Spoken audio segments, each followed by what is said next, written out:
When I first started training 20 years ago, I thought that training to failure was just something you had to do if you wanted to build muscle. That's what I learned from watching movies like Rocky, and also from bodybuilders like Mike Mentzer and Dorian Yates.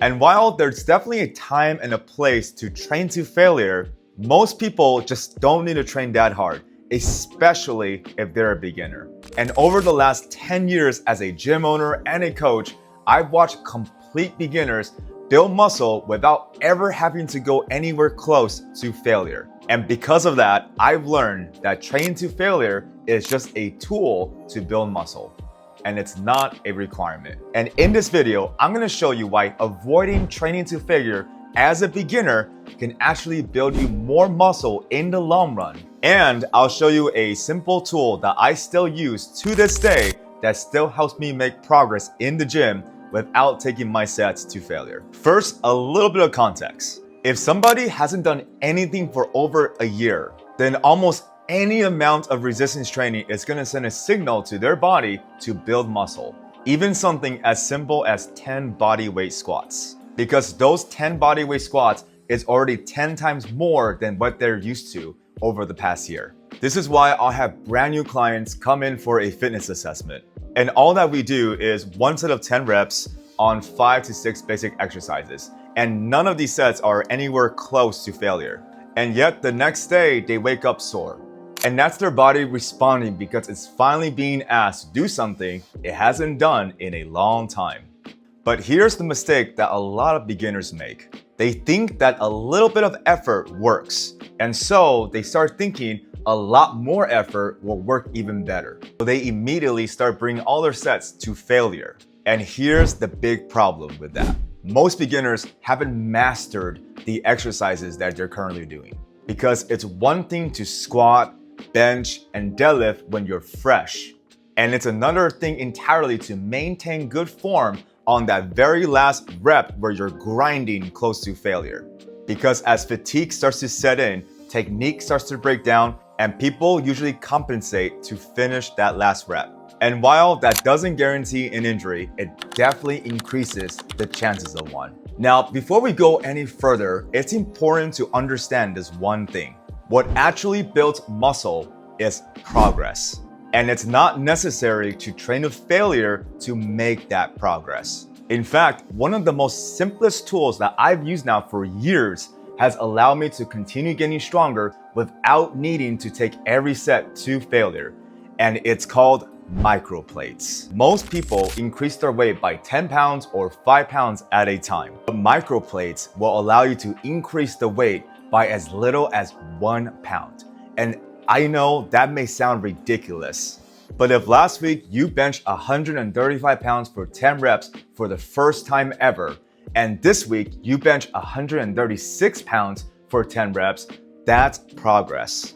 And it doesn't even matter if that 10th rep wasn't even to failure, because you still got stronger, and that is one of the major driving forces of muscle growth. You see, your muscles, they don't care if the set felt hard or not. They only care if there's an increase in demand. And that's exactly what happened when you add even just 1 pound more to your weights. Now, there's another reason why constantly chasing failure can actually slow down your progress. And it has nothing to do with your muscles. You see, most people, when they go to the gym, they only think about building one thing, and that's building muscle.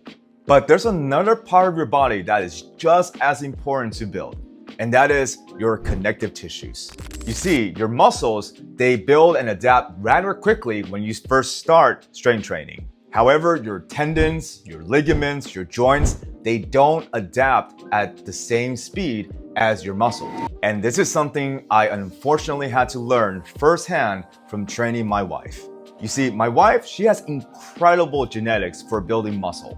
During her first year of training, she went from squatting 65 pounds to over 225 pounds for reps. Her strength exploded, and she literally went from weighing 90 pounds to over 110 pounds in her first year. Because I was the one that was training her, I made sure that her form was near perfect, and it always was.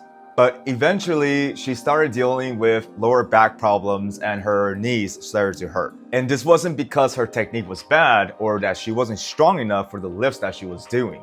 It was all because she was building muscle so fast that her connective tissues didn't get a chance to catch up. And that leads to injury despite having good form. That's why I tell a lot of people, don't rush progression. Get stronger patiently. Because one of the fastest ways to stop building muscle is to get hurt. And this is something most people don't think about. They always think training harder automatically leads to better results. But if training harder leads to injury, that's regression instead of progression in the gym.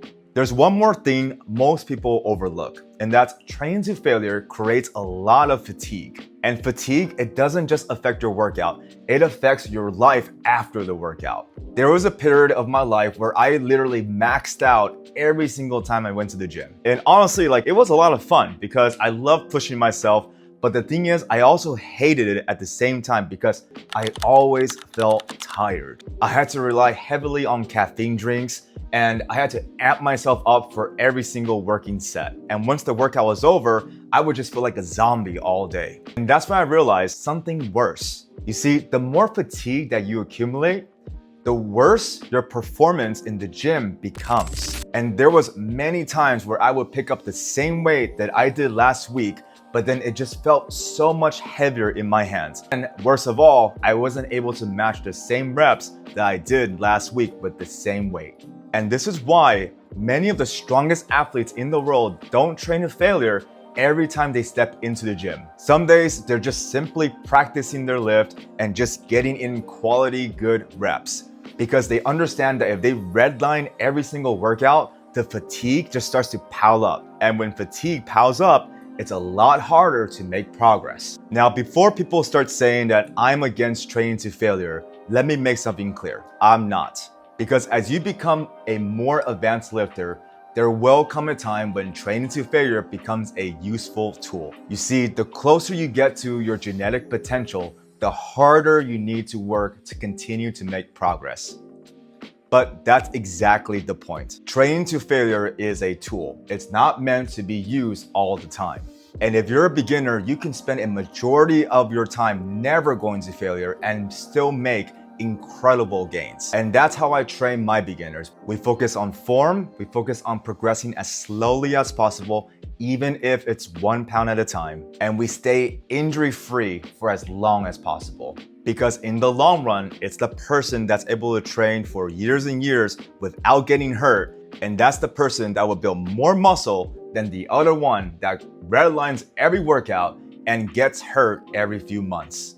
So remember, protect your joints, progress as slow as possible, stay injury-free, and you will make the gains. So thanks for watching, guys. Don't forget to subscribe, and I'll see you guys next one. Peace.